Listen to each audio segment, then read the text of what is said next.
really sick. My fiance has been sick for the past week, and I finally caught it yesterday. So I'm not feeling too great. So I might sound a bit like nasally, and the video may be a bit shorter. I don't know. I now have vision, so you can hear the fish tank in the background, like the filtration system and the pump and stuff.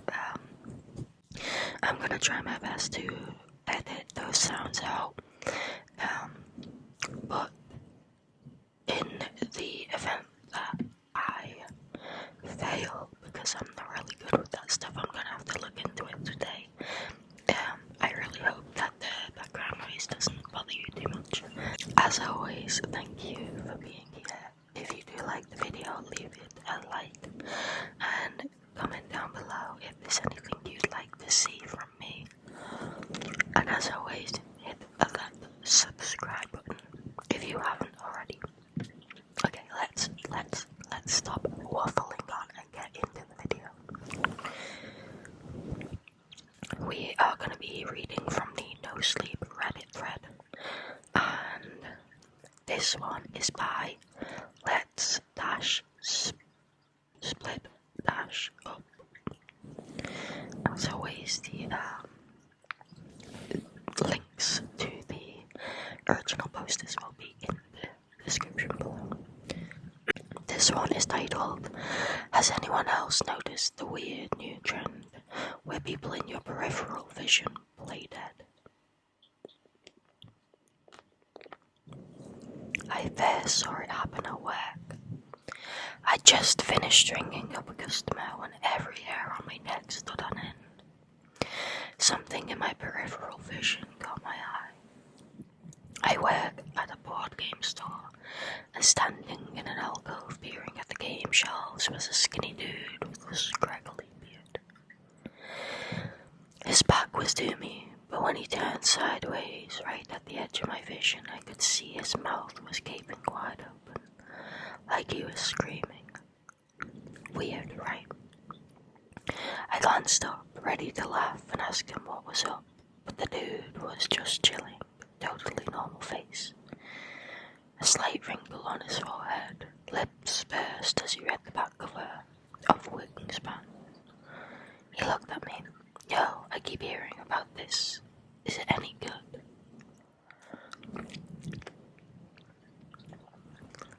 "Slightly overrated, in my opinion," I replied, "but many people do seem to enjoy it. I'm trying to find a game my girlfriend might play. She's not really into board games. Said she doesn't like competitive stuff. Do you have any good co-op games? Might I suggest a roll and write? Technically competitive, but you can't attack or interact with other players, and mostly do your own thing on the board. They're also very beginner friendly." I turned to grab one of the reserved ones from behind the counter, and as he turned back around, I nearly jumped out of my skin.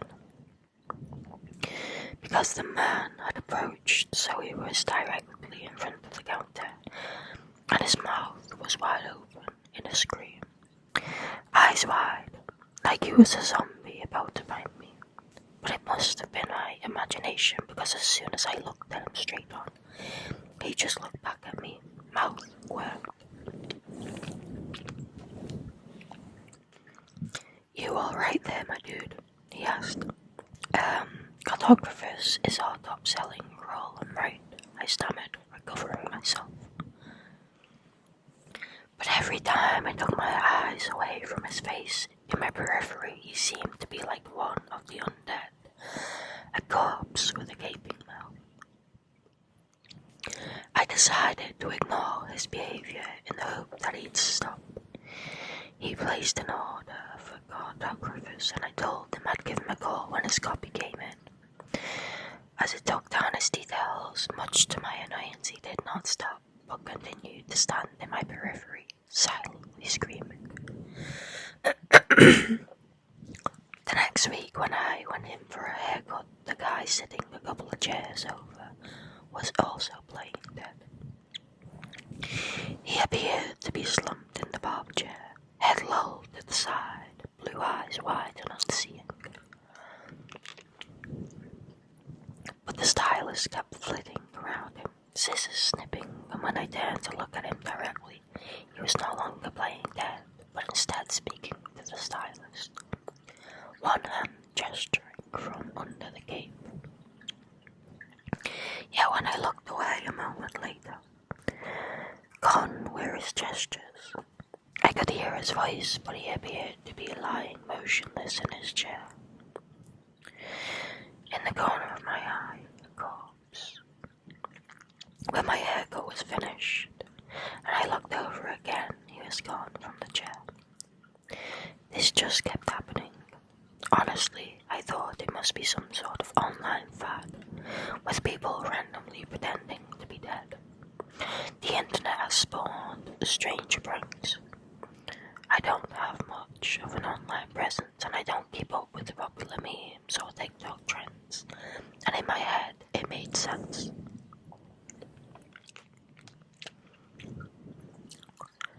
It remained a relatively rare occurrence for me, and mostly happened in large crowds.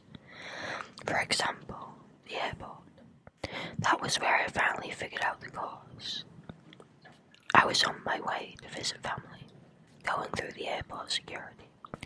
A little farther behind me in line stood a young couple who were pretending to be corpses whenever I stopped looking at them.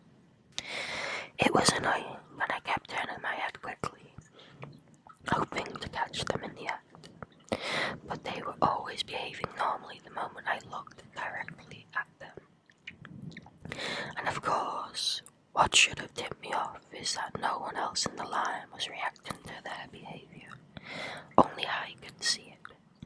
But at that point, I was still acting under the assumption that everyone else was in on some kind of TikTok prank, and I wasn't. I'm 42 and definitely give "how do you do, fellow kids" vibes by today's social media standards. So anyway, I put my belongings on the conveyor belt, and the couple in my periphery were now 100% normal.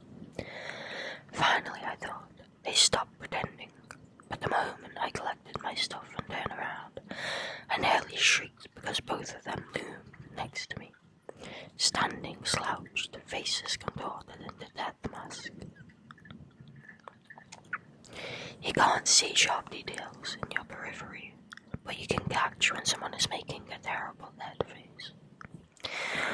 But when I looked at them head on to tell them to cut that shit out, they were both normal, staring at me like I was the weird one. The woman actually hid behind her partner.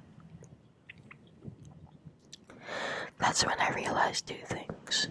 One, that I was the source of the weirdness, and two, that more specifically the source was in my stuff. I felt around in my pockets, my fingers closed on gold metal, and that's when it all clicked for me.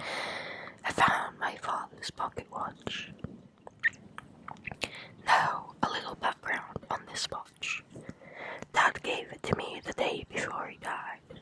It's cracked and doesn't run. He'd had it for as long as I can remember, and when I was little, I asked him why he always carried a broken watch.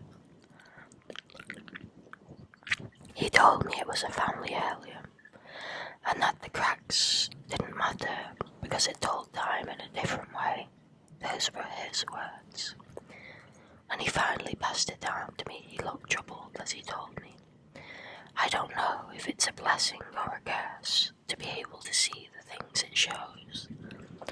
My father told me to sell it, but I could never bring myself to. Dad was always very soft-spoken and polite. He ran an antique shop that closed after he died. I think he wanted me to run it, but I never had the passion or the interest.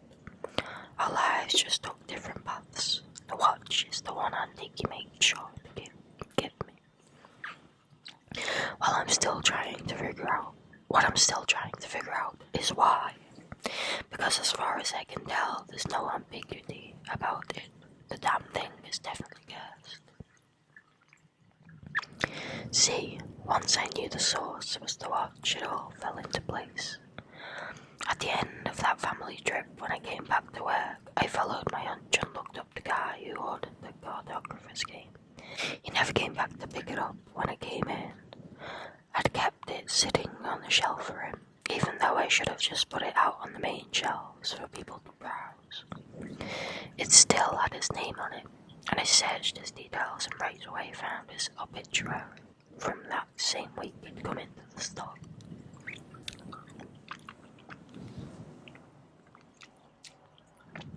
So, that's what Dad meant about the watch telling time in a different way. If I'd known what was going on back when the customer ordered the game, I could have warned him. Could have let him know, hey bud, maybe grab something that's in stock currently. Better yet, forget the games. Go do whatever it is you want to in your last hours of life. Start checking off that bucket list. Maybe buy something more meaningful, since it'll be your last chance to give your girlfriend a gift. But would he have listened? Looking back, I remember when I was a kid, how things would happen with Dad that didn't make sense at the time. He'd get in random arguments with strangers. It was so uncharacteristic because my father wasn't a confrontational man, always polite. But once in a while, at the antique store, I remember he'd step outside with a customer, and the customer would leave upset, yelling or swearing, or hysterically sobbing. Sometimes leaving so quickly they'd forget whatever it was they'd purchased. And once too, at the mall, Dad was told to leave a store after upsetting an employee, stuff like that. Now I realise he must have tried to warn people. But did it actually help those people? Any of them? Is the watch a blessing or a curse? The watch wasn't always cracked. Maybe somebody cracked it, held it against the wall or the floor. Maybe in a moment of frustration. Maybe my grandfather. But he didn't throw it away. He passed it on to my dad. Now, I wish Dad had sold it. Wish he'd given it to someone else. I know it's not his fault. Everyone has their time. But there are some things that maybe people are just better off not knowing. And maybe Dad thought warning people was the right thing. But I'm team curse on this one. Knowing is definitely a curse. I'd rather not know. I should have thrown this watch away, but like my father and his before, I just didn't. Now it's too late. I'm sitting here at home, and every time I pass the bathroom mirror, every time I catch a glimpse of my reflection at the edge of my vision, it's just too late to see. It's just too late to unsee my own dead eyes staring back at me.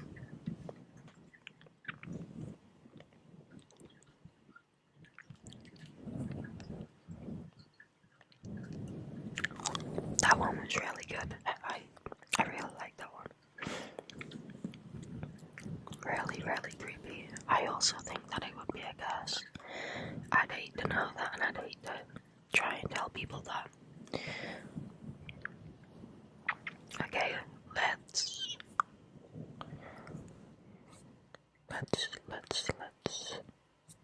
do the next one. This is by J_T13, and it's titled, I took my family to a water park. It ruined our lives. Okay, buddy, we're right here. If you hurry, we can hit the wave pool before we go. I ruffled Will's hair, gave him a little push. He folded his arms, defiant. The racing slide. It's the funnest one. Most fun, I corrected. And whatever you say, Willie. He nodded with a satisfied and scurried off. Sorry. He weaved his way through the molasses of the crowd, splitting families and couples as he honed in on the dilapidated porta potty. This was one of the few recent attempts Will had dared to use the bathroom all by himself. He was capping a good run, but being out of the house, I kept an eye on the door for any signs of distress. Said it 100 times, I would have noticed anyone coming or going. Maybe 5 seconds I looked away. Was that enough time for him to jump out and run off in the opposite direction? About 5 minutes after he had gone, I got up. I leaned on a casual arm against the porta potty. In a whisper shout over the drone of the few hundred happy pool goers behind me. Buddy, it's me. How's it going in there? There was a movement inside, I swear it. I swear it wasn't my imagination. I heard something. I turned and saw my wife dipping dots in one hand, waving with the other. Can't call it a day at the water park without ice cream. I smiled and wrinkled my nose as a joke. Alright, Will, I'm coming in. The door was unlocked. I made an effort to open it as little as possible and slip inside. I did a double take, turned a full 360, checked the neighbouring porta potty and returned. No, he couldn't have. I peered down past the toilet seat.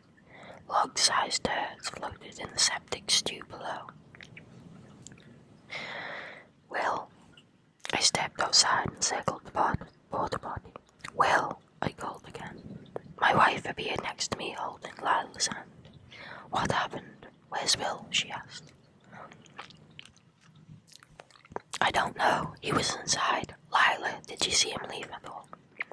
My daughter shook her head, thrusting a spoonful of dots into her mouth. You were supposed to be watching him, my wife said. I know. I grabbed the arm of a man nearby. Excuse me, sir. Did you see my son leave this porta potty here? I described well in detail. He saw the desperation in my eyes, but shook his head.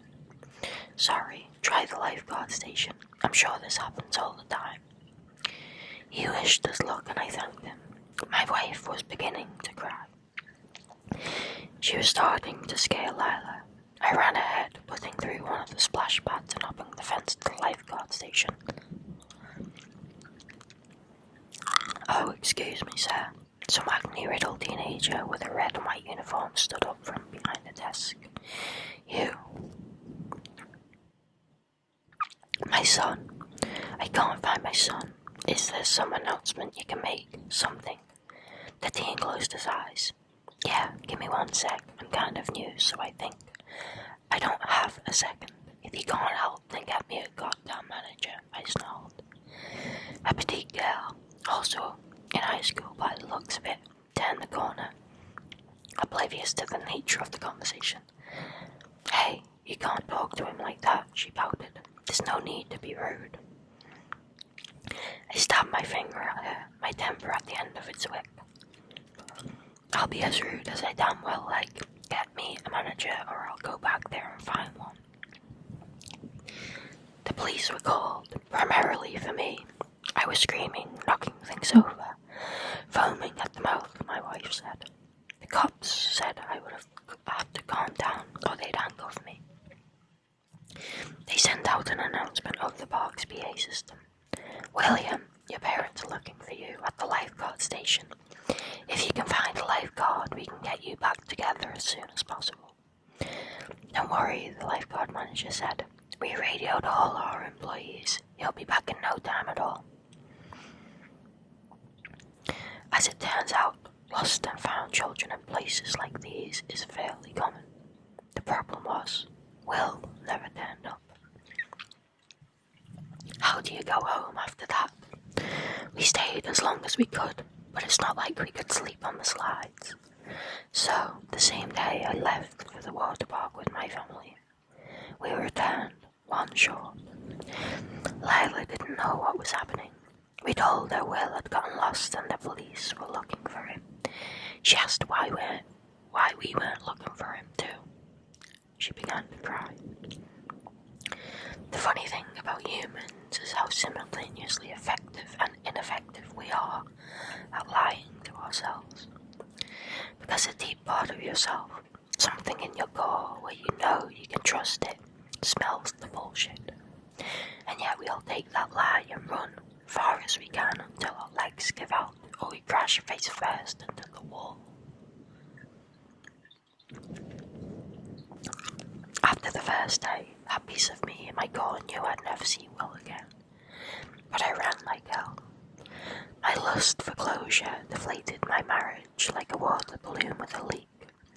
I was stupid to think I wouldn't get laughed out of the court during custody proceedings. The one reprieve I had came yesterday. If I couldn't have the answers, if I couldn't have my family or my son back, then I'd have some sweet revenge. This last year I'd been leading media campaigns, doing interviews, degrading myself to what I used to frown on and call an activist. All to destroy the water park that took my son. The park was small, got a lot of bad press in the local outlets where most of their customers were. Apparently this wasn't the first incident in the park's history. Far from it, actually. Having a long list of lawsuits and scandals. But it was the last straw, and eventually they were forced to close. Yesterday was the first day of the demolition. I watched it in person, one-man audience, and it felt good. I was getting ready to leave around midday when a commotion in the site held me. Axe! Grab the axe!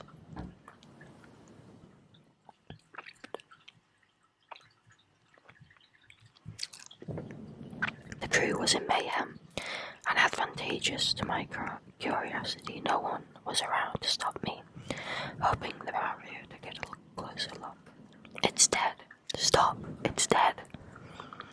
I was too far to see what the men were standing over and crept closer. Fucker, that's a world record. Call someone. Who? The police, animal control, call someone, Christ's sake. Where did you find it? In here. Well, go check it. Be careful too. I felt my way along the bulldozer, close enough now and stuck my head past the edge. The scene made my knees buckle. I couldn't comprehend what I was looking at. Dead and covered in hacks and slash marks was a python. Never mind a snake, it was the largest animal I'd seen up close, long as a school bus, longer even, stretched out despite its size. It looked thin, as if it hadn't eaten in weeks.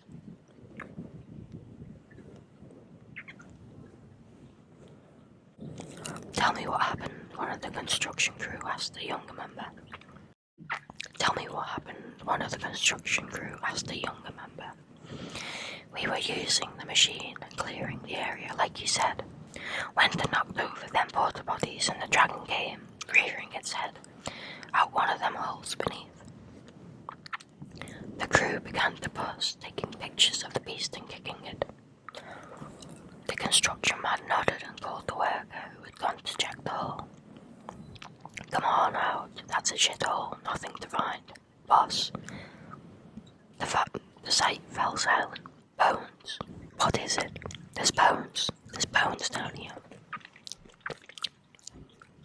I woke up screaming the next morning, wandered around the house until I went for the newspaper. After all the pieces were collected, the bones they found belonged to 10 unique skeletons. It was a reticulated python, the invasive one, 26 feet long. Found the humidity of the park nice and chose a place it wouldn't be found. Headlined the local paper for a day before it was pulled. Previous owners of the park still had some influence in the area. And what did I get? Closure. I would have rather been buried with my unanswered questions. That one's really sad. That's really sad, the poor boy. Must have been dragged through the hole. It's really sad for anyone who went missing there. But it was a good story.